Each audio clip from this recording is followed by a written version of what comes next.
ఆకర్ణపూర్ణధన్వానౌ రక్షేతాం రామలక్ష్మణౌ. ఓం అస్మద్గురుభ్యో నమః.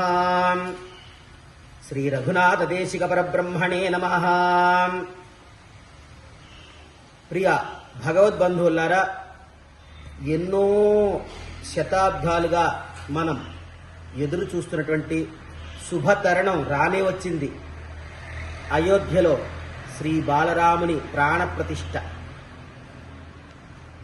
దీనికోసం ఎంతో మంది రామభక్తులు, హైందవ పిపాసులు అందరూ కూడా ఎంతో 1000 కళ్ళతో ఎదురు చూస్తున్నటువంటి శుభతరుణం రానే వచ్చింది. ఆ రామచంద్రమూర్తి దయ పరిపూర్ణంగా ప్రపంచానికి అందేటువంటి సమయం వచ్చింది. చక్రవర్తి ప్రతిష్టాపనా మహోత్సవంగా మేము భావిస్తున్నాం ఈ యొక్క ప్రతిష్టాపనను.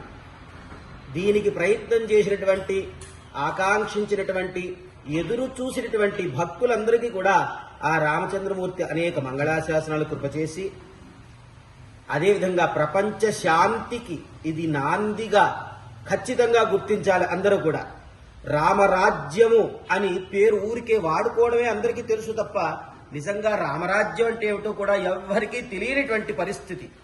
ఏమిట్రా రామరాజ్యం అంటే? జీవాత్మ పరమాత్మ అనే విషయం మాత్రమే. ఇందులో ఆ రాముడు రామో విగ్రహవాన్ ధర్మ అని సామాన్యంగా చెప్పేసుకుంటూ ఉంటాం అన్నమాట. ధర్మానికంటూ రూపం ఏదైనా ఉంది అంటే అది రామచంద్ర ప్రభువుకి మాత్రమే. ఆయన చూస్తే ఇంక ధర్మాన్ని చూసినట్టే. అటువంటి స్వామి ఇన్నాళ్ళు వైకుంఠంలోనో ఎక్కడో ఉండుంటాడు.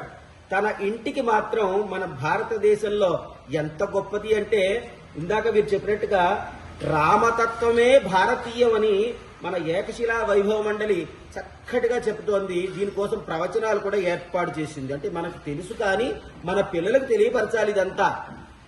అసలు రామతత్వం అంటే ఏంటంటే ధర్మ పరిరక్షణ, సత్యవాక్ పరిపాలన, ఇదే ధర్మము, ధార్మికమే జీవితము అని చెప్పేదే మన యొక్క జీవన విధానము. జీవించడం వేరు, ఉజ్జీవించడం వేరు.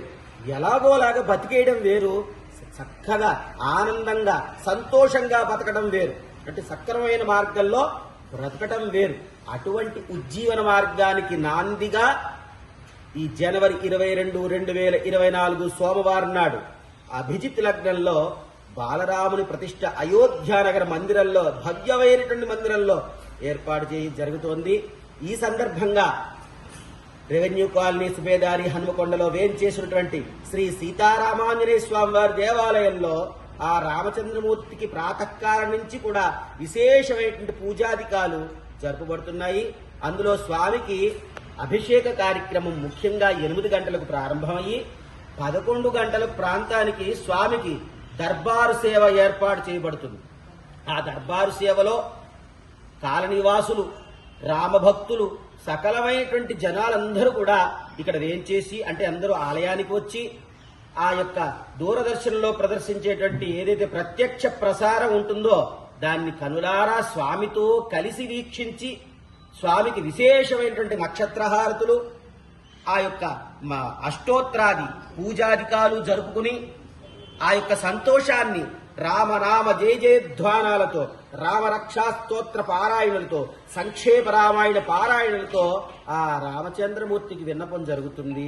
ఆ విశేష కార్యక్రమంలో పాల్గొని ప్రత్యక్షంగా రామచంద్రమూర్తి ఇచ్చేటువంటి ఆశీర్వచనాలు మరియు తీర్థ ప్రసాదాలు, అయోధ్యలోకి వెళ్ళక్కర్లేదు మనందరం కూడా. మన స్వామి ఇక్కడికి మన కోసం ముందుగా పంపించిన అక్షతలు మన దగ్గర ఉన్నాయి, మీ దగ్గర ఉన్నాయి.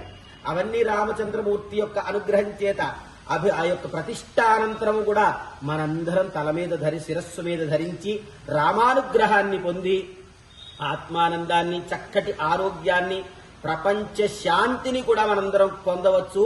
ఇది సత్యం సత్యం పునఃసత్యం, అందులో సందేహం లేదు. ఇక దుష్టులందరూ కూడా జాగ్రత్తగా ఉండాలి. ఎవరైనా సరే, రామచంద్రమూర్తి వచ్చేస్తున్నాడు అయోధ్యలో 22వ తేదీయే. ఇక ఎటువంటి కార్యక్రమం అయినా కూడా రామాజ్ఞ చేతే జరుగుతుంది. ఇప్పుడు ఇక నుంచి 22వ తేదీ నుంచి రామరాజ్యం ఏర్పడబోతోంది. ఈ యొక్క శుభతరుణంలో ఈ యొక్క ఏకశిలా వైభవ మండలి ఆధ్వర్యంలో శ్రీమాన్ సౌమిత్రి లక్ష్మణాచార్యులు గారి విశేష కైంకర్యంలో భాగంగా అయోధ్య శ్రీరామ జన్మభూమిలో బాలరాముని ప్రతిష్టా మహోత్సవంలో భాగంగా ప్రవచనామృతము ఎటువంటిది అంటే రామతత్వమే భారతీయం అని చెప్పేటువంటి చక్కటి శ్రీమద్ రామాయణ సప్తాహం జరుగుతోంది ఎంతో వైభవంగా. దాని పూర్తి వివరాలన్నీ కూడా శ్రీమాన్ సౌమిత్రి లక్ష్మణాచార్యులు గారు మీ అందరికీ కూడా సవివరంగా అందిస్తారు. జై శ్రీరామ్, జై శ్రీరామ్, జై శ్రీరామ్.